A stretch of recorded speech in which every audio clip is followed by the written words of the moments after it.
Hello, innovators. I'm Dustin Miller, PolyInnovator. Today I'm talking with Thomas Frey, the architect of the future, author of Epiphany Z. He is also the executive director as well as senior futurist at the DaVinci Institute. Thank you for joining me on the Polymath podcast.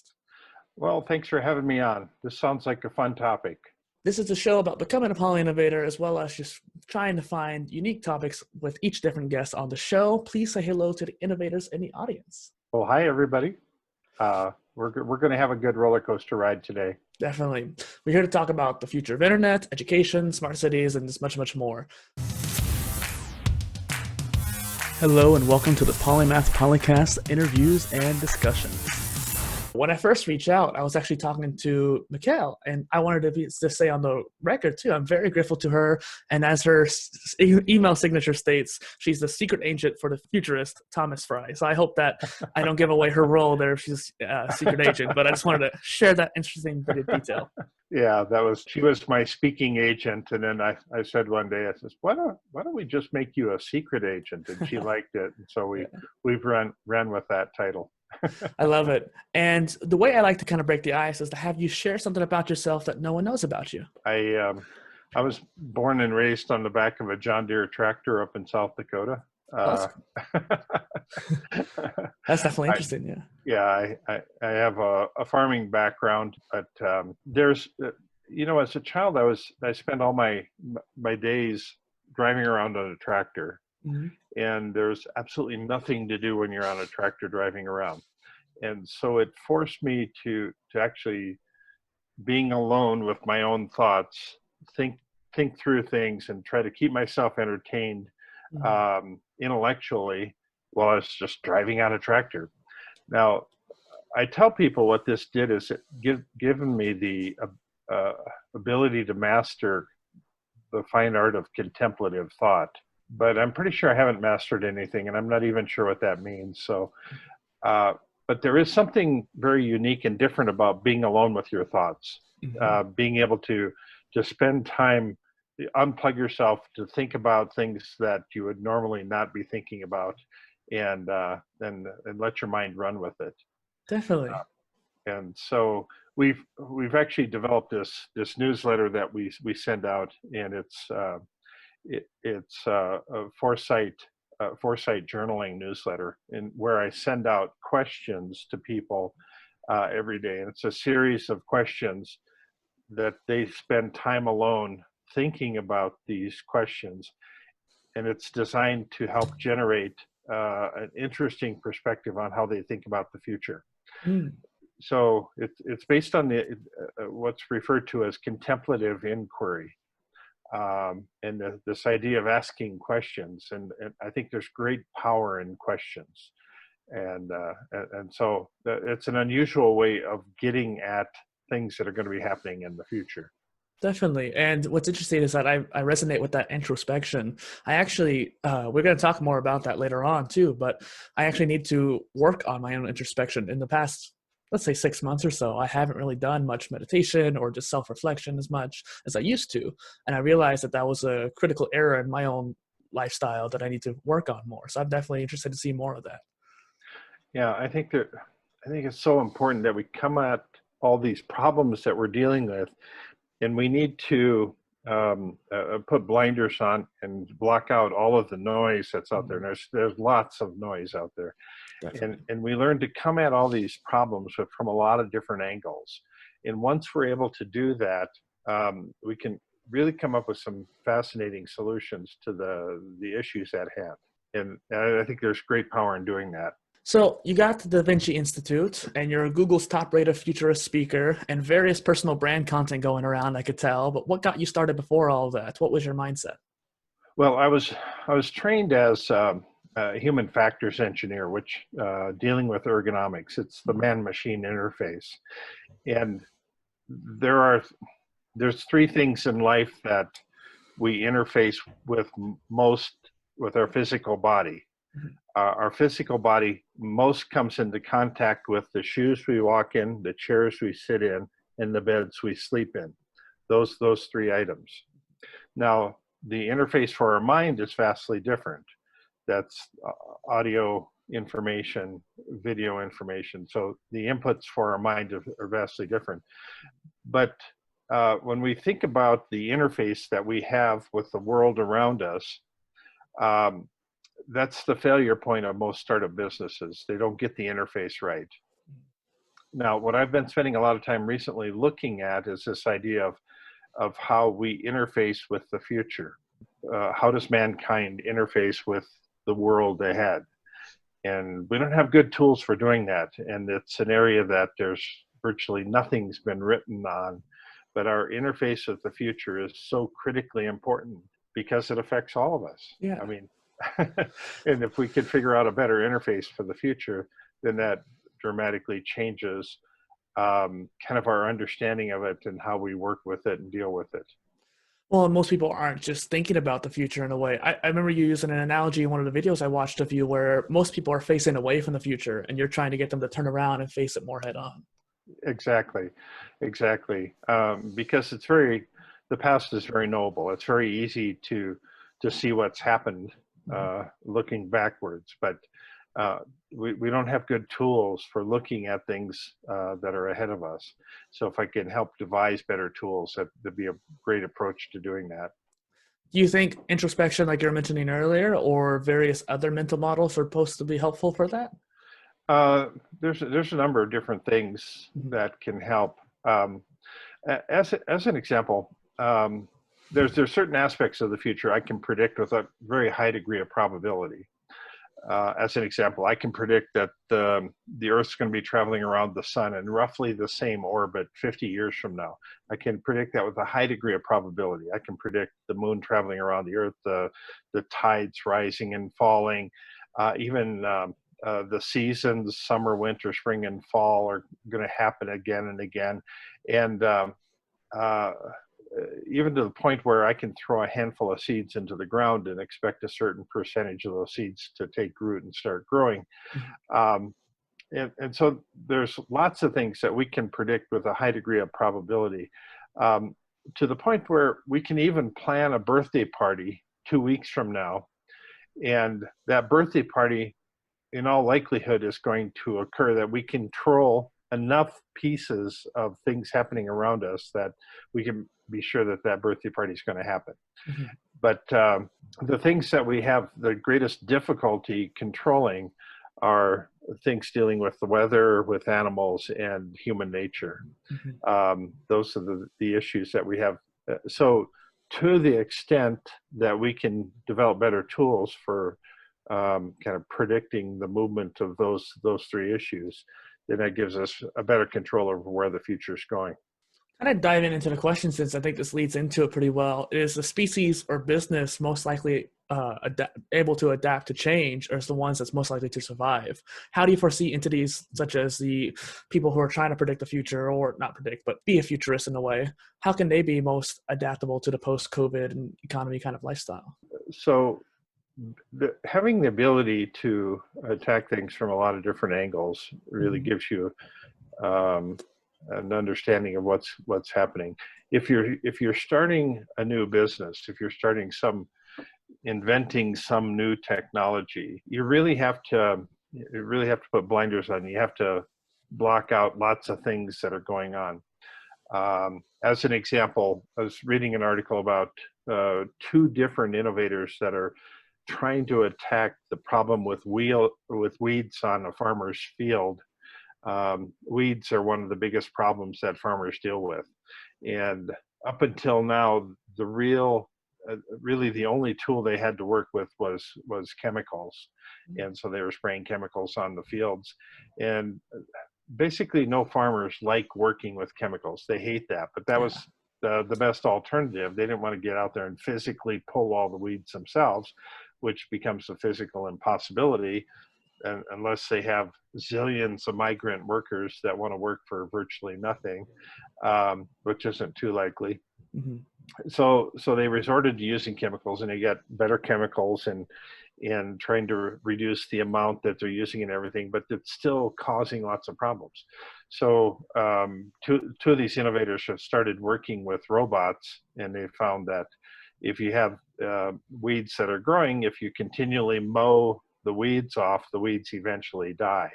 You have to mow them off at a certain height, and you have to mow them with a certain level of frequency, and eventually these weeds disappear. But a weed seed can remain dormant in the soil for up to 20 years, which causes all kinds of problems. And Yeah. and so this is a massive, huge problem. Now, if we can do it mechanically rather than chemically, we very certainly will have a much cleaner food supply. And how does that change humanity? Does that there's a lot of people who are suspecting that these chemicals are carcinogenic. That's one of the reasons for cancer. And incidentally, 1 out of every 6 people is going to die of cancer. Just yesterday, another 26,000 people died of cancer in the world. And so that's an ongoing number that seems to be getting bigger and bigger as we go along. So anything we can do to reduce the number of chemicals in our lives is that, I think, is hugely positive. Now, for them to work on that product, they suddenly have to be able to devise robots that can work with all these random things, like even something as simple as a mud puddle, or a couple rocks, or a pile of sticks. All of those can cause chaos to this robot that's driving down the field. So how do you manage all of that? That's very complicated. It's quite an engineering feat in order to accomplish that. Now, can somebody else come along and figure out a flying drone that can do the same thing, that eliminates a lot of those same problems? Probably. So they have to be looking at this from lots of different angles. Yeah. And rather than mowing things off physically, can we have a microwave oven that comes and incinerates all these weeds and do it with different waves or something like that? Right. So anyway, they have to be looking at all the different angles that somebody else could solve the same problem with. There's a lot of the kind of butterfly effect too, where if one thing happens, then another thing could happen after that. And I think being able to account for those systematic thinking and changes that could occur, such as the puddles or the rocks, and then creating a solution that could, if this, then that kind of solution. If there's a rock, then this solution should happen. It's interesting too to think about and how that might actually be solved. Sorry. I'll mention this. I always find this example such a fascinating example. There's a Polish-born mathematician by the name of Mandelbrot, and somebody asked Mandelbrot the simple question of what's the distance around a lake, and he says, well, it depends on your perspective. If you're like 50,000 feet up in the air, it's real easy to draw a line around the lake, and that's the distance around the lake. But as you come closer down to it, then you start seeing bays and inlets, and the distance suddenly starts getting longer. And as you come down farther, then you see rocks and clumps of dirts, and even farther, then you see individual grains of sand. And even farther, then you get down to a point where you're measuring around individual atoms and molecules. And so the distance around a lake always approaches infinity. It never reaches infinity, but it always approaches infinity. And I thought that was such a fascinating concept. It's actually, it kind of disturbed my thinking for several decades now. So get that existential terror in there a little bit. I always love metaphysical thoughts like that, though, because it is interesting too, and it reminds me of the Fibonacci sequence as well, in a way. Yeah, that's a that takes me down a whole different path of it. Well, let's get back to a question then, because I actually want to talk right off the bat actually about your website, DaVinci The banner of the site is a futuristic oceanic seastead, a type of city that's always fascinated me. And what is the reasoning behind that banner on your site? Well, I wanted to have something that was kind of a unique vision of the future that I thought could be something of a rallying point for a lot of people.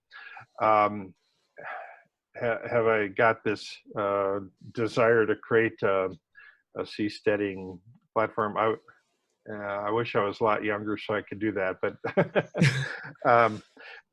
so one thing that's real interesting is all of the goals and priorities that we had last year suddenly have gone out the window. Mm. And I don't know, we got reduced down to survival mode, and then now we're kind of trying to work our way out of it. And we absolutely have no way of knowing true information anymore. Mm-hmm.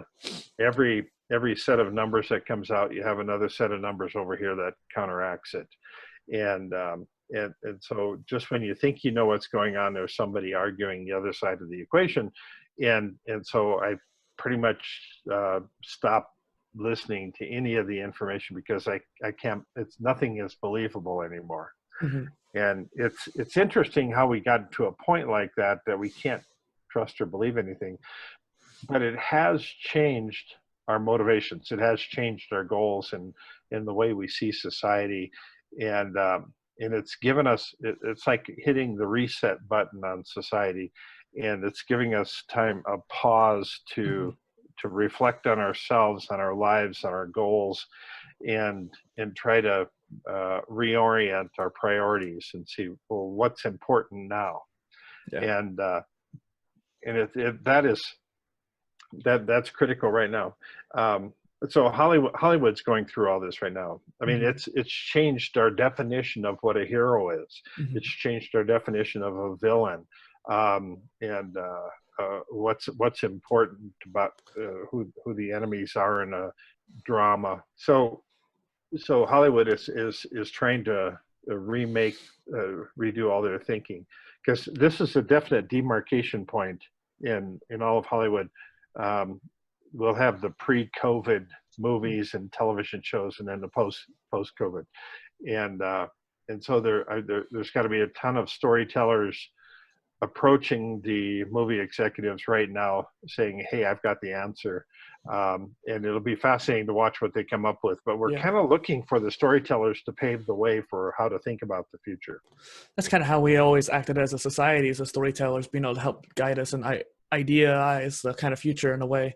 It's interesting too, because recently I had a guest named Mark Schaefer on the podcast who had this thing called the Pandemic Business Playbook, where they talk about how we're all, as a society, shifting our mindsets to a more survivability state. We're trying to focus on basic needs. Are we able to survive with the pandemic? Are we able to get food and water and shelter?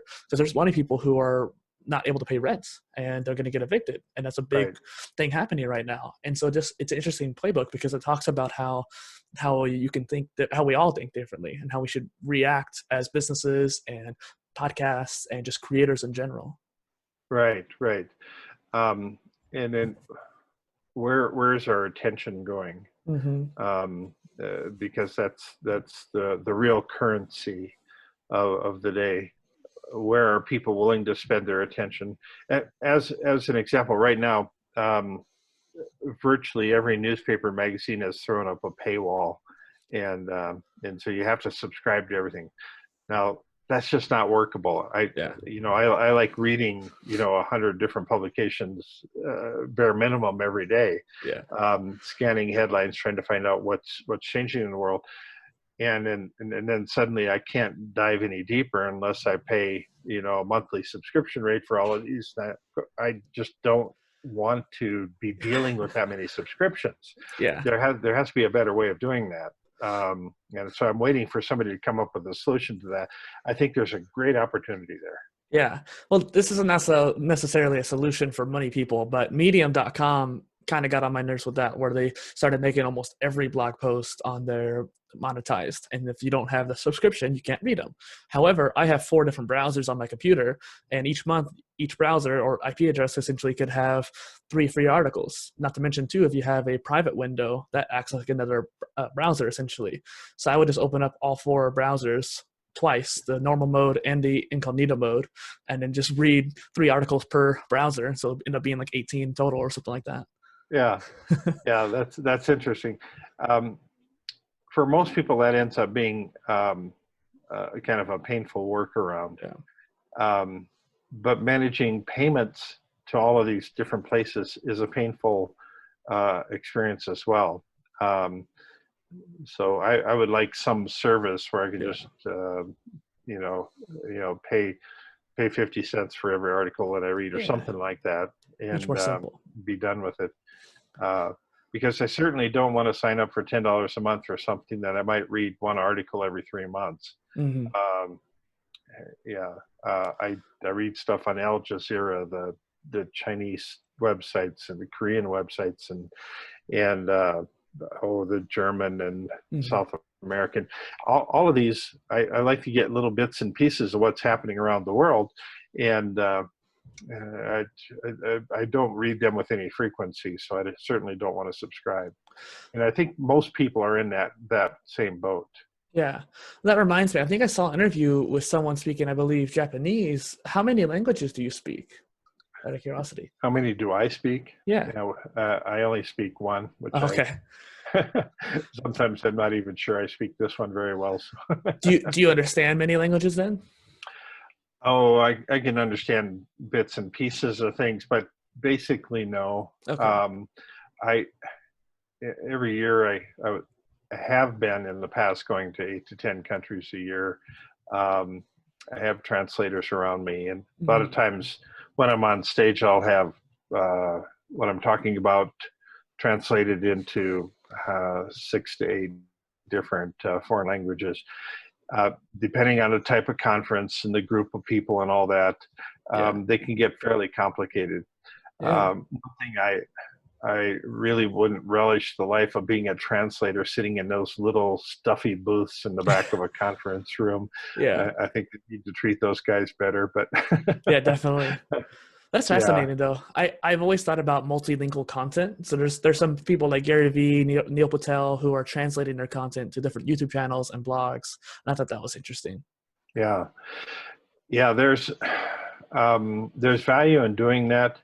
There's also limits to how much time I have in a day to be doing things. So, well, going back to the website, we're talking about the oceanic seasteads. Where do you see seasteading evolving? Well, I see it kind of slowing down at the moment. So here's some interesting statistics. So, for the most part, I mean, this was intended to be handling the overpopulation problem of the planet to some extent, and give us some other options for creating farms on the ocean and manufacturing facilities out in the ocean, things like that. This idea will be put on the back burner some, because we've stopped having kids in the world. The population growth has gone up, and now it's starting to go even out and go back down. So here's an interesting statistic that over half of all the children born in the world are born in 6 countries, just 6 countries. So over half of all the kids in the world are born in Angola, Congo, Tanzania, Ethiopia, Nigeria, and Pakistan. Those are the countries that are still having lots of kids. Everybody else has stopped having kids.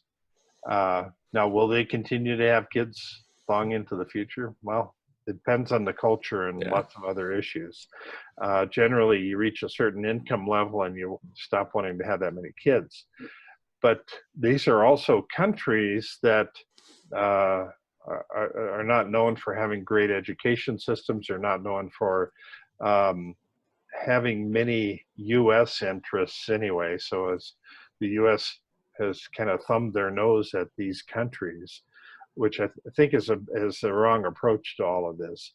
And somehow we've lost our understanding of the value of human life.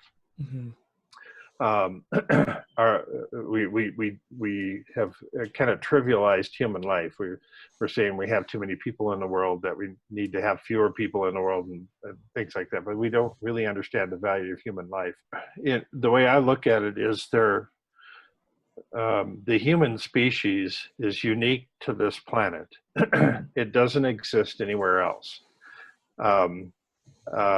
While there's lots of efforts to find out if there's any alien life anyplace else, here's the issue though, is if there was a life form on another planet, it was raised with a different level of gravity. It was raised with a different atmosphere. It was raised with different food stock, a different mindset, different threats and dangers, and very likely there's nothing out there that has the same size and shape as, either they'd be way taller or way shorter, Right. and so we would have dramatically a very difficult time kind of relating to those beings, whatever they are. Yeah. And so we have this unique species here on planet Earth, and yet we tend to trivialize it. It's very common here, so then we thumb our nose at ourselves, and we should. It's a unique commodity that we should pay a lot more attention to. Yeah, definitely. And it's one thing that kind of reminded me of is that there's a lot of sci-fi out there that talks about how humanity eventually like expands out and goes to different planets and whatnot. And I've always been kind of intrigued by the idea of like the diet of what that person would eat, like that subset of the human species would eat on that new planet. Maybe the plants and animals cause a different change in our DNA over time. It's just interesting how that might evolve. Yeah, we're a long ways from having that figured out. I know. Yeah. That was just a little tangent there, but I definitely do agree. We definitely need to reevaluate how much we value human lives on our planet now. Right, right. So you were talking about that introspection earlier. How can we meditate or think deeply about the future? Well, I like to do it through this series of questions, this contemplative inquiry, and when you dive into a topic, you can start breaking it into pieces, and you can start developing questions around, well, why is it this way or why is it that way, um, and you just take a pause, and you're alone with yourself, and you let the ideas start flowing. Um, we we tend to be the victims of lots of media right now, and everybody's trying to tell us how to think about things, and they're trying to tell us what our political view should be, and um, and they're trying to get us to join in their opinions and their thoughts about things. But I like the idea of us allowing people to be themselves, to be unique and different. And the more isolated we are from all the noise out there, I think the better off we are. Yeah. Well, it's interesting because I think a lot of our societal norms have spawned from the Industrial Revolution. You talked about on a stage once about the 9-to-5 job coming from Henry Ford trying to stabilize his workforce, along with the daylight savings time and education system as a whole. All those systems were made over 100 years ago whenever that and revolution was happening, and yet we still kind of kept a lot of that. Same with the whole specialist mentality. Our society wants specialists, but there's a lot of people out there, a subset of the community, who are more polymathic in general too. Yeah. There's a real fascinating story about the challenges that Henry Ford had getting people to come to work on time. He developed the assembly line, and that required that everybody be there doing their job, and that was very challenging because we didn't have any the society didn't have any orientation around time. There were clocks out there, there were timepieces, but in general, those were luxury items. Most people didn't have them, and so he would hire people to go around town and wake up people in the morning, knocking on windows and shooting peas at windows and knocking on doors to try to wake up people to get them to work on time. And there was the unknown set of people that just would never wake up at the right time. And so eventually somebody had developed an alarm clock, and so he bought alarm clocks for everybody, all of his employees, so they could come to work on time.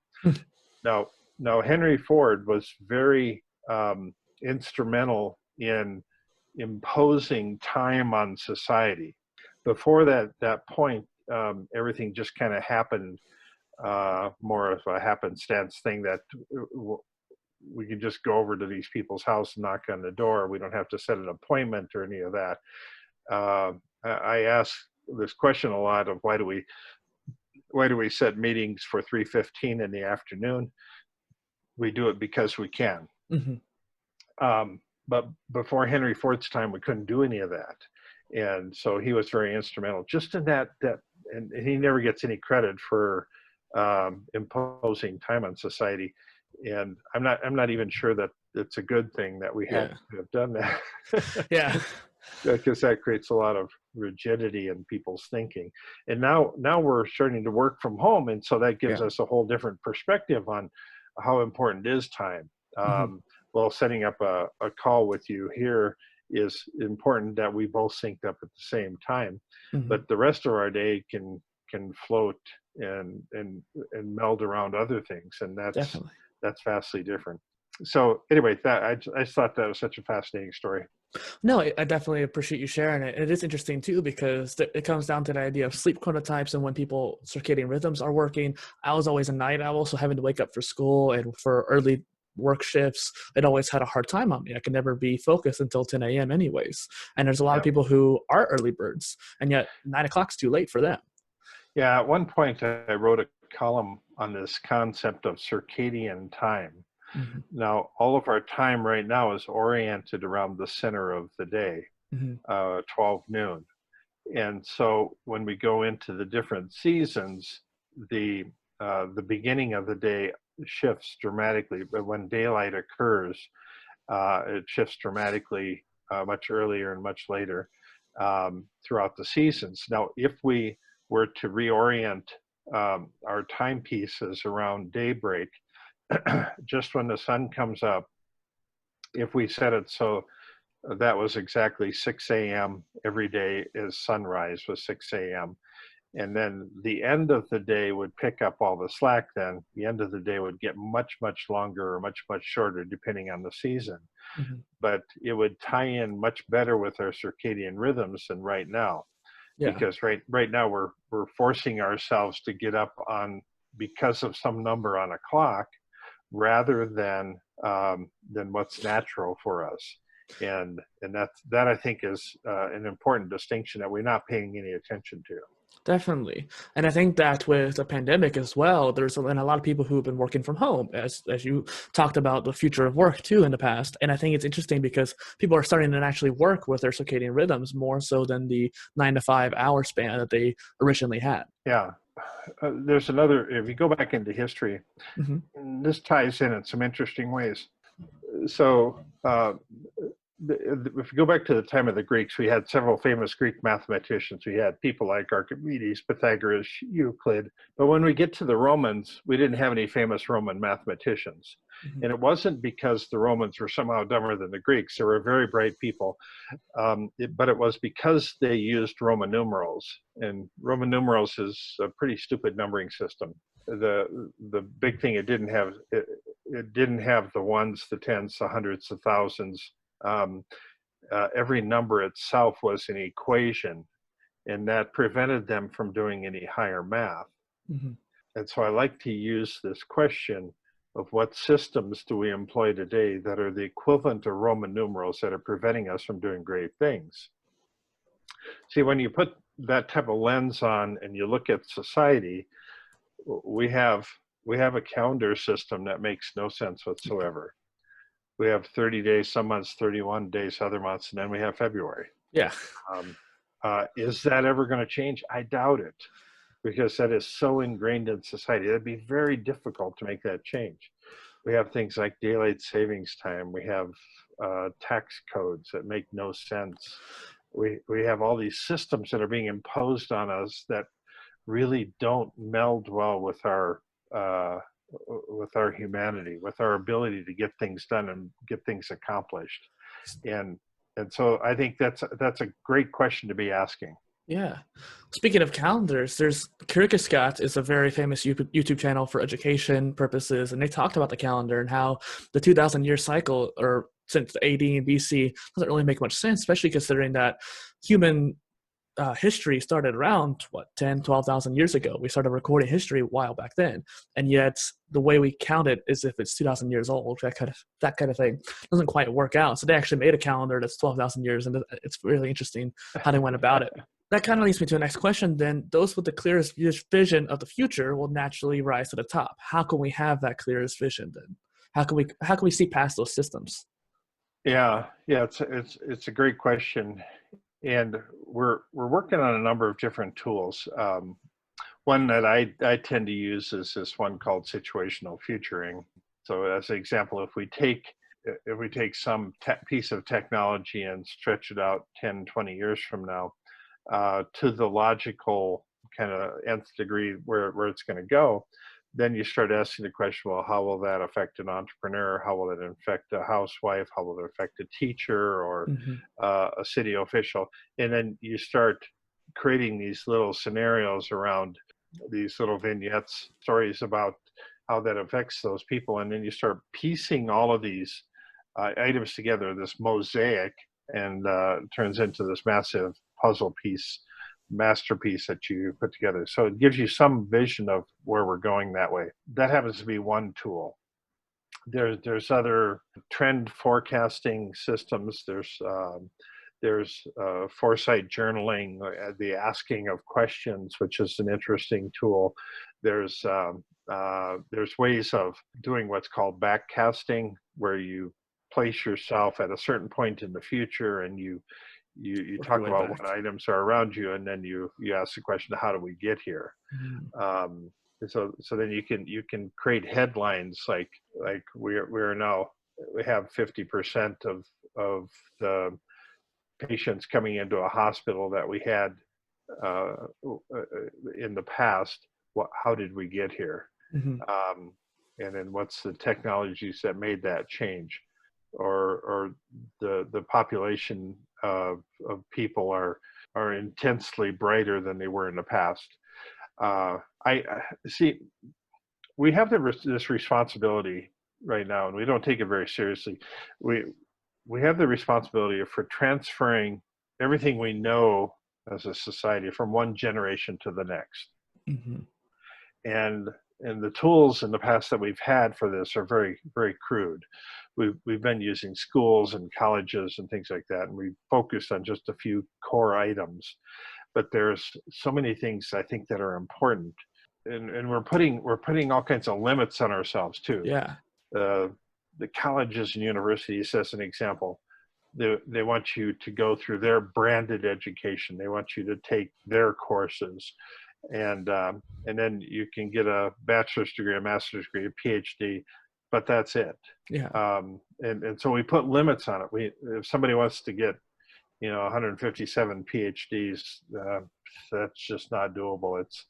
They would think you're weird. I think that's the type of opening that we need to get rid of those barriers. Yeah.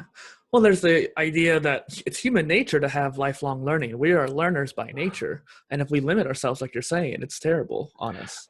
Right. But we don't have any way of credentialing that type of learning. We don't have a way of validating the value of additional learning. See, I've made this prediction several times in the past that by 2030, the biggest company on the internet, bigger than Apple, Google, or Facebook, is going to be an education-based company that we haven't heard of yet. Mm-hmm. Because I think that's the largest opportunity online. Nobody's quite cracked the code for that yet. And it's fascinating because I have companies coming up to me on a regular basis saying, hey, we're the one. We're the one doing that. And my response is typically, well, show me. Yeah. Well, I'll be honest with you. This leads me right into one of my big questions here about the modular education framework that I'm working on. And I don't think that I am that or that yet, at the very least. I'm trying to work on this as a way to revolutionize how we change education and approach learning, particularly, especially online, considering the fact that your prediction about the 2030 being the biggest thing is going to be education. And how do we take advantage of this massive opportunity of this global network of people? There's certifications, micro colleges, like you talked about a lot. There's also the idea of these MOOCs and open courseware. And one thing I realized is that there's no way to organize any of them. And when I was looking for an education experience, whether it was college or just some online boot camp or something like that, I couldn't find anything that was worth it for me to go pursue. I wanted something either in Polymathy or Smart Cities, and there wasn't anything for either of them, let alone both. And so I just ended up creating my own degree, modular degree, through this do-it-yourself kind of process of just collecting a whole bunch of MOOCs and courses and videos together. What do you think then could a revolutionizing online education company like I'm trying to build do to accomplish that feat that you're talking about? Yeah, there's lots of things in life that have as much status as a college degree, and some of them have vastly more. So, as an example, if I write a book, that might be the equivalent of a college degree. If it's wildly successful, that's way better. I could start a business, and starting a business is often the equivalent of a college degree. If it's a wildly successful business, that's even better. I could write a Broadway play or a script for Hollywood, or be a person that engineers some new game design for an online gaming system. And you can start going down the list. There's all kinds of different things that have the equivalent status of a college degree, and but there's no clear pathway to get there. Now, the college degree has been created this process around it, that you enter this system, you pay this money, and then there's all these stepping stones that you go through, and then you end up, voila, I've got a degree. Now please hire me. And the tech world, as an example, really doesn't care about college degrees anymore. Yeah. There's more and more people that are kind of thumbing their nose at it. And so it's become a very expensive process that that has no clear value anymore, the way it should anyway. So if you think about this idea of an AI teacher bot, something where you're talking back and forth to it, and every morning you wake up and you're having conversations, it's learning all about you. It learns what your interests are. It learns when you're awake and when you're tired, when you're groggy. It learns all your idiosyncrasies, all your proclivities, your key reference points. And it's learning about you more and more every day. And so then when it starts teaching you things, faster and faster and faster, because it learns how to do that. It learns what you need to learn. Yeah, and learn. It knows what skills you currently have, what you're deficient in, and what it takes to raise you up to that level of learning. That's actually quite exactly what I wanted to do towards a modular education framework, where I wanted to create a system where you could do it self-development wise, self-education wise, where you're finding which particular skills you want, and you go through this idea of skill tree based learning, where there's different approaches to learning. Let's say carpentry, you need to know what kind of wood you're using, what kind of saw, how to saw. Those are skills you need to learn for carpentry, but which one do you need to learn first? Which one interests you more, so you have more of a chance to get into flow or keep that interest sparked, so that you actually want to learn that. And going down that different skill tree system will help you with that. And I think on the other end of that spectrum, having a mentor, or even better, an AI direct you on which path to take, I think is really interesting. Right. So I'd written a column recently on this idea of podcast college, which I believe, if you think about going to a lecture hall, and you have a professor droning on and on for an hour or 2 hours about some subject to 150 people in the audience, that's pretty darn boring. Yeah. No matter how interesting they try to make it. Some of them are better than others, but if you have a conversation between 2 or 3 bright people, I find that much more engaging, much more interesting than listening to somebody droning on. So, but there's no one-size-fits-all form of education.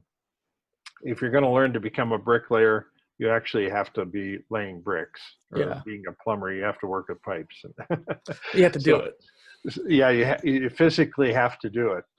But we had in the past this idea that one size fits all. You go to this classroom, your class is from this time to this time throughout the day, and then it was over, everybody rushed out to run to their next class. and somehow at the end of it, then you were magically endowed with some college degree, and that's such an archaic way of doing things. Exactly. Um, so having the ability to fit learning modules in much smaller pieces into every piece of your day. So I played around with this idea of microcredits. Hmm. And I was just using this notion of 100 microcredits will equal 1 college credit. So as an example, you go to a movie, you take a test, and you get 3.2 microcredits. You read a book, you take a test, you get 14.7 microcredits. And so it's a way of credentialing lots of the normal things that would happen during um, the course of your learning experience throughout your average day. I mean, people are consuming information 12 hours and 7 minutes every day, something like that. And so why don't we get credit for any of that? And how would we credential that? It Yeah. raises lots of questions. I don't have all Especially the accreditation. Yeah. Well, a couple of years ago, kind of going off of that, Thomas, I watched a video. I don't know if it was your idea or not, because I actually can't remember who made the video, but it was talking about universal learning points. And it's kind of that same idea of microcredits, where essentially whatever you're doing, whether it's audiobook or YouTube video or even just various MOOCs, having a universal system, because each accreditation, regional or national or international, has different systems and how they accredit things. And there's the translation between them. But if we had a universal system between all of them, a microcredit system like that would fit in much more effectively. Yeah. Now, the other thing that I thought was real important is that that we have kind of this racing scale for all of the achievement. Mhm. You know, rather than getting up to a PhD, we can actually have, 250 levels above that, so you can get this category 5 black belt PhD that only ninja students can have, or something. Yeah, something like that. Yeah, something crazy. And so if we take the limits off, we take the barriers off, um, I think then we can become a much smarter humanity. I mean, Hmm. I don't have to get my courses from this one institution Yes. that has this myopic way of looking at things. There are tons and tons of professions out there that you can't get there from here. Hmm. Um, so as an example, there was a company that I spoke for a while back. They dealt with this whole industry of taste and smells. And so they had people that were very good at tasting and smelling things, because they were putting in additives and the flavorings in the food and the perfumes and things like that. And those are people that had very good nose. Hmm. But there's no courses you can take to get there. You just kind of worked your way up into that profession. Yeah. Um, and it's the same when I went into one of the local TV stations here in Denver, and the chief engineer was showing me around the engineering of the back room there. And I asked him how he got his job, and he says, well, he just worked his way up into it.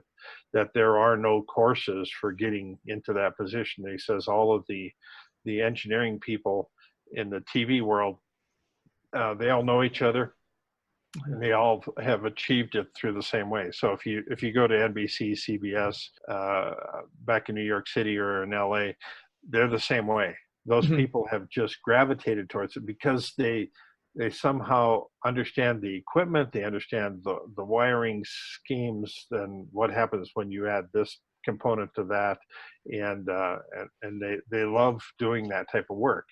Again, there's no college courses that'll get you there, though. Yeah. That Um, vocational training in a way, but also there's even places like the nuclear facilities where they don't really care so much about the degree. They're going to teach you what they want you to know anyways once you start working there. right, right. Yeah, my son is a programmer. All of his interviews, they put him up in the front of the room at a whiteboard, and they give him a problem, and he has to diagram out the solution for it. They don't care what degree you have; they want you to be able to do the job, Hmm. and so he could impress them right there on the spot. There was nobody helping him. There's no person whispering in their ear. There's no way to fake this type of an interview.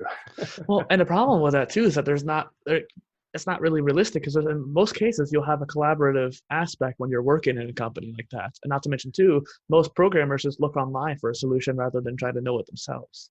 Exactly. Yeah. And so there's limits to all of these different approaches. Mm-hmm.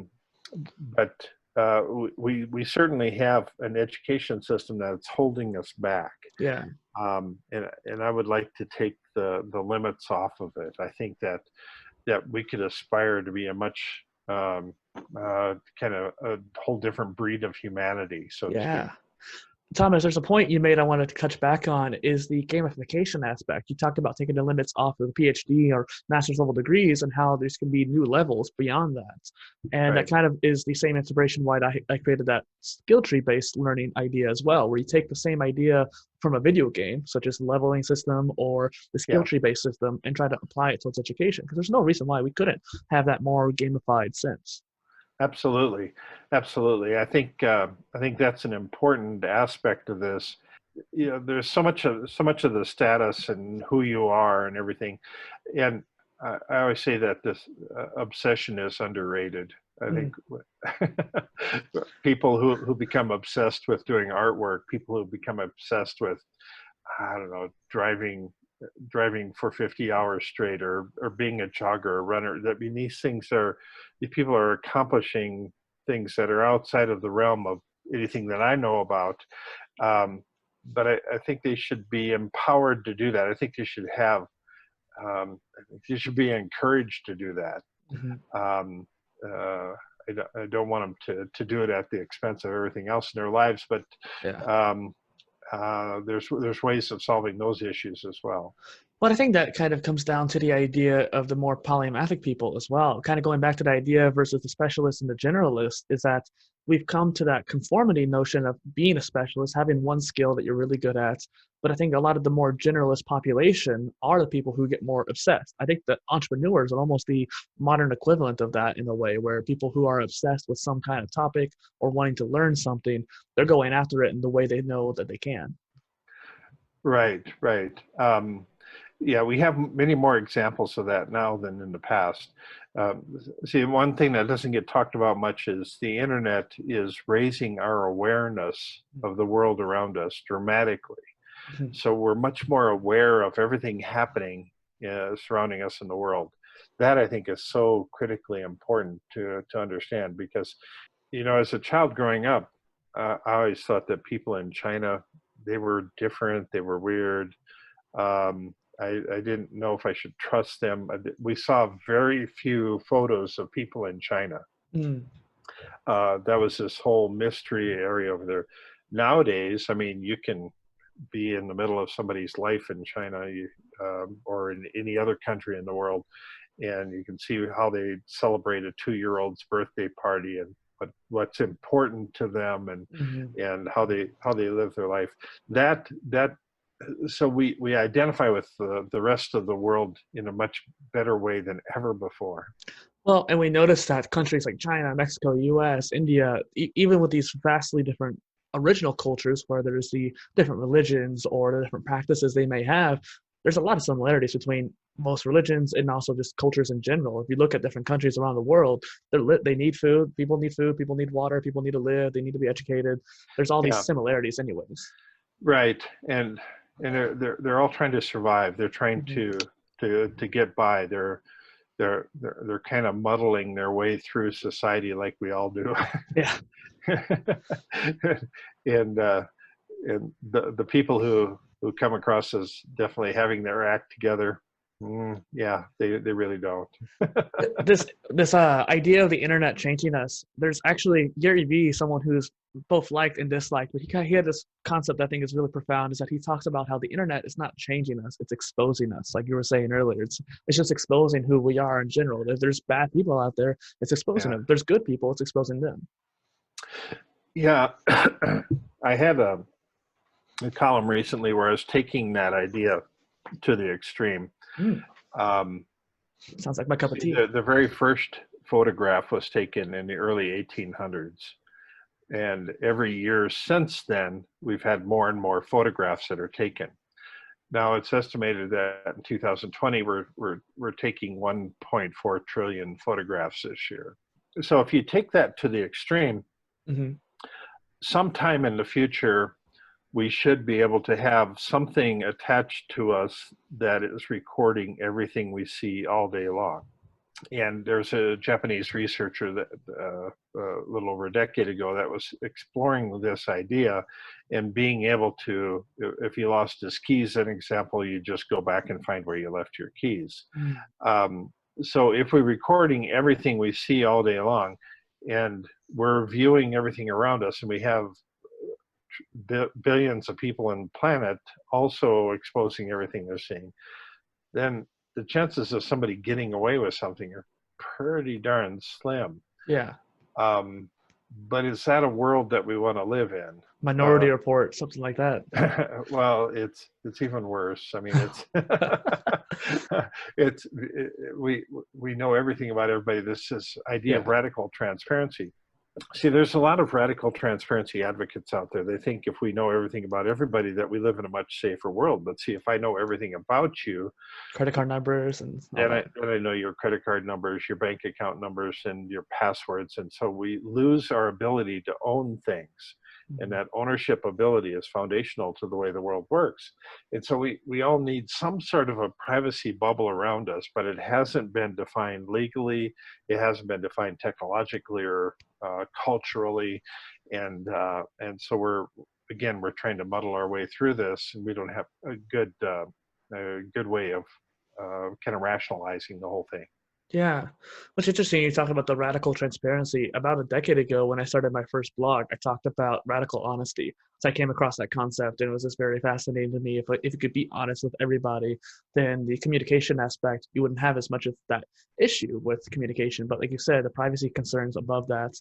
And it's interesting too, because it kind of reminds me of the idea of hyper individualism. Could you explain that more too? Yeah, That's kind of a separate topic, but yeah. Yeah, we're all uniquely who we are. I mean, we come with our own body, with our own capabilities, with our own talents, and we need to learn how to leverage them to our advantage. We should learn to stop dwelling on our deficiencies and start emphasizing the things that we're good at, and learn about ourselves more so than we want to learn about everything else. as an initial starting point. So I think that becomes a hugely important way to kind of orient your thinking, because we currently don't do that. Mm-hmm. We're teaching kids. I mean, you put all these kids in a classroom, and it's a one-size-fits-all form of education, and you happen to be different. We don't care about that. Yeah. I certainly had to deal with that in high school, where I just didn't get much. I didn't have that. I had my own individualized ideology when it came to learning. One of my best learning experiences was when I went to the library of my school and burned through a philosophy section in a matter of months. That was the best learning experience I had, but that was by choice. That was my own individual path. I think it's interesting too, because it comes back to the whole idea of modular education, where if an education system is based around that person, either it's AI or a mentor helping along the way, helping that person learn what they need to learn or want to learn, versus having that same, conformist learning system. Yeah, there's some studies done by Benjamin Bloom many years ago, and he consistently proved that you can take a student that's in the 50th percentile of learning, and by putting them with an individual mentor or tutor, that you can raise them up to like the 97th or 98th percentile. You can consistently do that, and so that gets into the hyper individualized learning, that you're teaching them the things that they want to learn, the things that they're interested in, and in a way that they'll understand it. That's phenomenal. I love it. So there's a company in Boulder, Colorado, called Knowledge Factor, And what they do is it's a testing system that they offer, but you're learning through the tests, and it asks you a series of questions, and you put down what the answer is, and then it asks you how confident you are in that answer. Hmm. And it's what's referred to as confidence-based learning. Now, this is a mastering system, so that you take these questions over and over again, and by doing this, you get to a point where you're 100% correct. But not only are you 100% correct, you're 100% confident that you're 100% correct. Now they're using this type of training system for lots of corporations, and that they found that it improves morale, it improves the likelihood that people are going to show up for work, it improves, it reduces sick days and injuries, and so when you're confident about your job, you're just going to start doing things better and more efficiently. Now, they also did some research and found out that the average person on the street, roughly 15 to 20% of what we have in our heads is confidently held misinformation. We think that we're absolutely right about this, but we're dead wrong. Mm-hmm. And there are certain professions where you can't afford to be wrong. I mean, if you're a pilot, if you're a doctor, I mean, there's fatal results that'll happen if you're wrong. Yeah, I was actually thinking about this the other day. There's a lot of Facebook posts going around for COVID, for example, and most of them oftentimes are wrong, because they're generally there for virality, not necessarily for sharing information. And I don't know if it was on TikTok or Facebook, but I saw a post where a police officer was saying you shouldn't wear a mask while driving, because the carbon dioxide can hinder your ability. You can either pass out or hinder your ability driving for focus. And I didn't know for a fact if that was true or not. And I haven't gone out of my way to look it up either. And yet in my head, I considered it a fact. And I was thinking about this. Should I consider that a fact until I research it or not? That's a great question. Yeah. That is a great question. And there are certain things that I'm not sure you can fact check. Mm-hmm. There are, if somebody's given you their opinion, that would fall outside of the fact check rules that social media is trying to impose on things. I keep wondering, is Facebook actually going to be able to survive? I mean, with what they're trying to do, they're trying to control speech to a certain point so that it's not harmful, but that dividing line between harmful and not harmful is such a fuzzy dividing line that they're going to alienate a lot of people along the way. Yeah. And when you try to do that with every country in the world, every culture in the world, every regional customs and traditional thinking, and then you try to start blocking off this and that, I'm just not sure that that's even doable. Mm-hmm. They can have the most sophisticated AI in the world. I'm just not sure that that's doable. And it seems like they might be trying to monitor themselves out of existence. So. Yeah. Well, and one thing I've been talking about a lot in my own kind of personal self is the decentralized social networks, such as like Steemit or DTube, which are alternatives to things like Reddit or YouTube in a way. And there's even Facebook alternatives and Twitter alternatives. And I'm curious to see how that decentralized internet will replace the current one as well. Yeah, a good question. I guess I haven't researched that enough to weigh in on that topic. Yeah, we have this, we're social creatures by nature. Mm-hmm. We want to know about other people. We want to interact with other people. We want to be physically in the same room with other people. We've been running a co-working facility at the DaVinci Institute.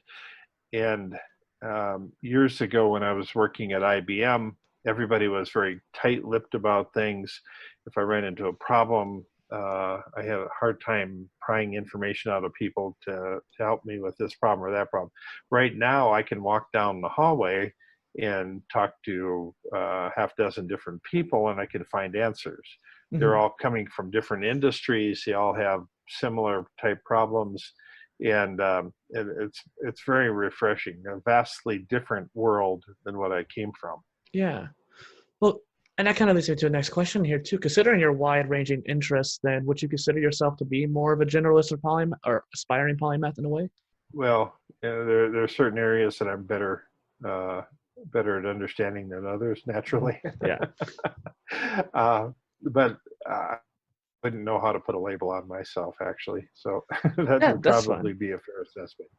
I just think Yeah. that it's an interesting question nonetheless. I don't mean to pry too much, I guess you could say, but Well, yeah, I guess I've always thought of myself more as a generalist. So um, because I'm interested in lots of different things, I give talks on everything from the future of agriculture to the future of artificial intelligence, the future of transportation and 3D printing, or yeah, each of these go off in so much radically different ways that that I try to stay on top of things and see what the direction is that's happening in each area. yeah. And it always strikes me that when I see one of my predictions from the past come true, that I suddenly I become frustrated because I can't talk about that anymore. Oh, well, that's already happened. Now I got to come up with something else. Well, I mean, I know you're defined as a futurist, but you can still talk about the past and brag a little bit like it did come true. Like, yeah.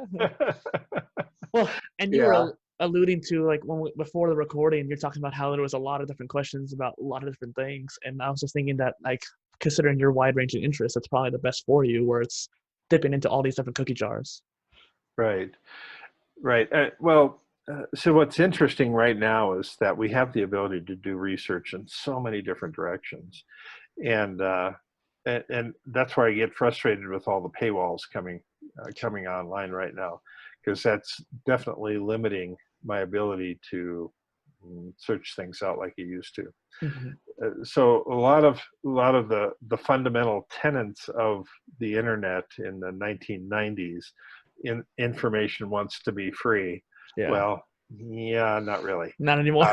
Um, um, yeah, so a lot of those things have proven false. Mm. Um, so we have to be able to weed through all these things, and so we don't want to jump in, drink the Kool-Aid too much, so to speak. True. So something I asked all my guests, and that's just because it's on my own research in a way where I want to ask each of these different minds what this term means to them. And so I always ask, what is a polymath to you? It really it has to do with the ability to tackle a problem from many different angles. It's if, too many people come at things from just a specific vantage point. But if you can let your mind relax and then you come at it from 12 different angles, you're going to see that problem from a totally different perspective. And so that has enabled me in the past to come up with rather unusual scenarios and try to stretch things out farther than most people would. Yeah. So as an example, this idea of being able to record everything you see on a daily basis, naturally, if you think about every city having drones flying overhead, and the cities are scanning everything that's happening in the city on a regular basis, so uh, so this would give rise to what I refer to as a search engine for the physical world. And I think this is going to be such a intensely valuable tool for us. So that if, as an example, we do a search on where is that dog with rabies right now, then we can find that dog. But where did I leave my keys? I can find that right now. And so where does this logically leave us then? If you want to do a stalker report, how close did John Doe get to Jane Doe in the last 24 hours? You can follow an individual through a city, and if they're a suspect in a crime, as an example, you could actually use some AI system to actually fill in the gaps, so to speak. Yeah. That's dramatically different. You know what's interesting is that something like that's happening now with the COVID, where they're trying to see who's in contact with people who have been infected. So different companies, I think like Google, for example, and maybe Apple, are trying to find ways to track people using their phones. Right. Would it be easier if they just showed up as a different color? Yeah. You put COVID glasses on and you could scan on the street there. Oh, that person has it. I better stay away from them. Yeah. That's a whole augmented reality tangent right there. Yeah, but somehow I think in the future that we see the world through these VR lenses, Mhm. and we're able to put overlays on everything happening around us. We have information layers that we can add to contextualize things in ways that we've never had in the past. Well, I think that polymath actually comes into play there too, because you need that kind of linky brain, as the term goes, or even just people who are able to see the connections between different areas. Because once you start getting all that new information, you start getting information overload. People aren't used to it, and those people who are used to having that swath of learning or information, like polymaths or generalists, they can be more adept to adapting to that. Yeah, if you think about what a polymath was in the past versus a polymath in the present or even in the future, um, I mean, the number of tools that we had for solving problems in the past was vastly different. There's a story that comes to mind. Um, Paul Reuters is the guy that started the Reuters news service, Hmm. and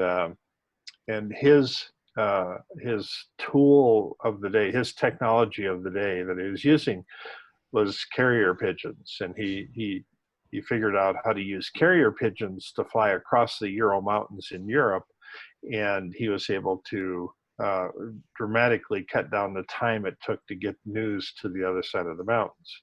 Mm. So when Abraham Lincoln got shot in the United States, um, information about the assassination, and this helps us understand how speed has changed things a lot. But information about Lincoln's assassination was traveling on a ship across the Atlantic Mm. to get to Europe. And as soon as it got to Europe, then Reuters used his pigeons then to get the information to the rest of Europe, and he was able to break the news 3 days before the traditional media there. And that really, in my mind, that opens the door, our eyes about kind of the speed of information in the past versus what it is now, because you and I are talking on a Zoom call here right now, and we Mhm. can see each other instantly. Yeah. Uh, Imagine what if there was a 1 day lag time? That's just not the same. Yeah. Well, you know what's interesting is that the other day I was interviewing somebody, and there's a question, like I said earlier, I asked, "What is a polymath to you?" And somehow, when I was interviewing them, I forgot to ask that because I got so caught up in the flow of the conversation. And so, what I had to do was message that person, like, "Hey, can you tell me what you think about that so I can have it in there?"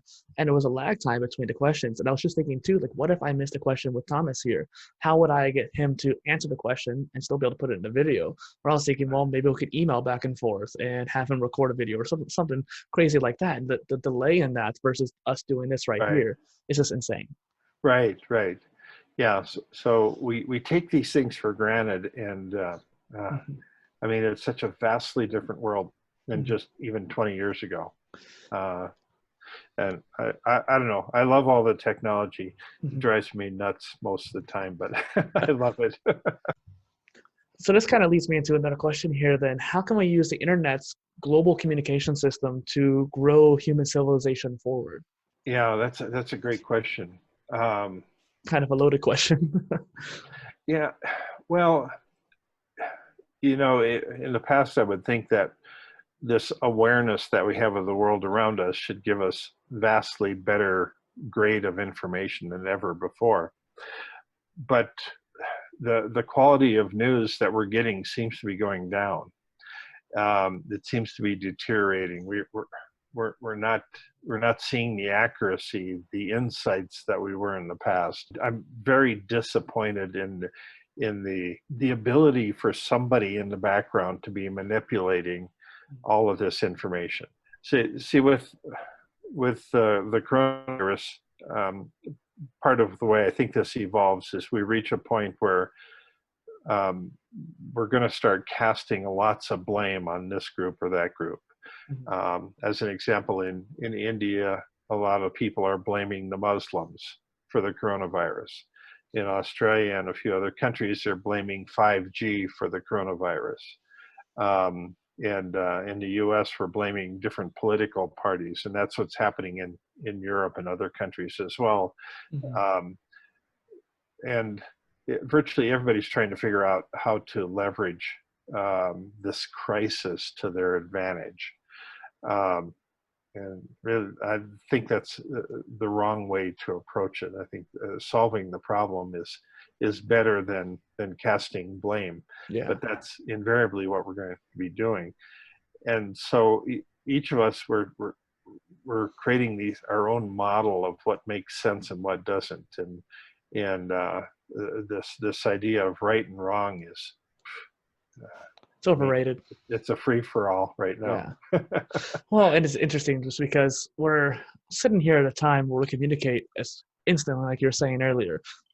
The possibilities are endless. It's fascinating what we can do with it, and yet we're sitting here debating about which party's better, which particular who's to blame about the virus, and like, oh, it's from China, let's blame China. Well, maybe they didn't know about it in the first place. They might have hindered it for a while, but they didn't. It's not necessarily their fault per se, and we are trying to blame them instead of working with them to try to solve it. Right, exactly, because it's to somebody's political advantage to do that. So yeah, I would much rather have a unified effort. You know, if you think about the Earth getting attacked by aliens, then we have a unifying force that we should all be going after.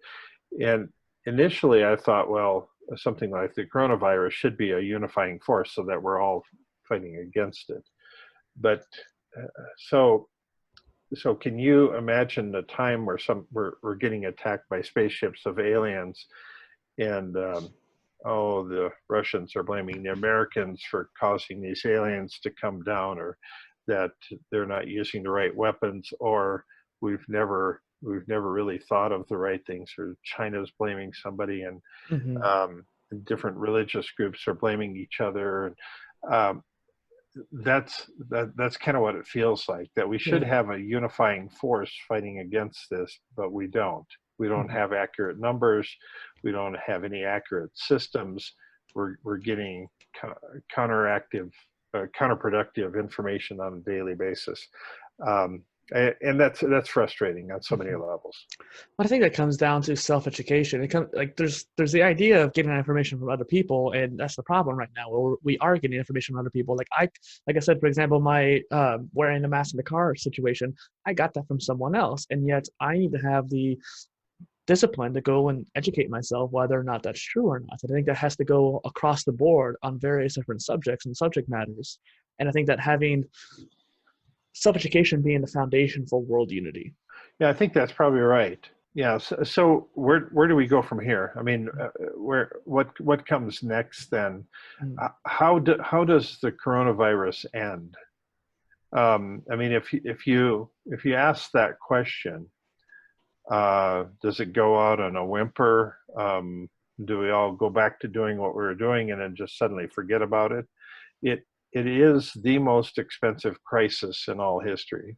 We've actually spent more money than we spent on World War II, which is an insane amount of money trying to deal with something that we can't see, we can't taste, we can't really identify, and it's hard to quantify and differentiate. It's this mystery thing that has got us all confused. We can't fight it like the Nazis or something like that, in a way, if we use that analogy. I mean, we can't shoot a gun at it and expect it to die. That's the way we deal with things in our movies right now. I wish we had more foresight to actually prepare for this in the past, considering that like the Bill Gates back in 2011, 2012 had a talk where he talked about how the next biggest problem we're going to face is a pandemic, or like how we're grossly underprepared for something like this. Yeah, so I often get asked if I predicted the pandemic. And virtually every futurist out there has talked about pandemics. What everybody missed, though, is the rule set that went along with it. Because I mean, there could be a variety of rule sets. I mean, a disease could get passed from mother to child. It could be a sexually transmitted disease. It could be transmitted through our hair follicles. And this is an interesting scenario of what if we had to all shave our heads and shave our bodies to prevent this from being transmitted. If you ask the question, how many people would comply with that type of requirement, that would be a very hard one for a lot of people to comply with. And so nobody predicted the rule set. And so then we're trying to figure out exactly what is the rule set that goes along with this. And that's where we have so much disagreement. Is it airborne? Is it just transmitted through our skin? If I touch this surface here and an hour later somebody else touches it, does that cause a problem? We haven't got good answers to all these things. So that's interesting, because there's a lot of the aspects behind thinking about what is the problem, how can we solve it, and then what can we do about the repercussions of it as well. Right. Pivoting a bit, you recently launched the Foresight Journaling newsletter. What drove you to create that, and what do you hope to come from it? Well, it's a way of thinking about the future, and it's a way of forecasting the future in individuals' minds. That is unique and different. Nobody else is doing anything like it. And in so many of the columns I've been writing about asking different questions about the mindset that goes along with kind of how we understand these problems that we're dealing with. And by asking these series of questions, if somebody sits down and reads through all these questions and really takes some time and tries to answer them all, invariably they're going to come out with a whole education that they're going to get that is uniquely their own. It's going to inspire them in ways that they've never been inspired before. It'll give them a grasp of the world around us in ways that nobody else is thinking about. And too much of our world is focused just on surface thinking. We're not really diving down and what's the underlying motivation behind this?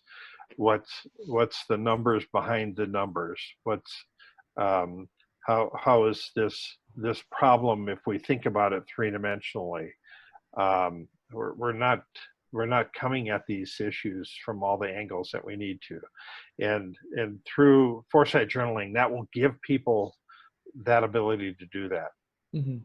Kind of asking like the 5 whys in a way, and asking just why after why. Or more how? Similar, but I think there's a little bit more meat on it to help direct them in different directions. So fascinating. I love that. Well, and definitely signing up today if I afterwards. Well, and it's interesting too, because this kind of leads me to my last question too, because you're talking about adding more meaning because of that foresight. What is your ultimate goal in life? Do you have something of more of a magnum opus in a way?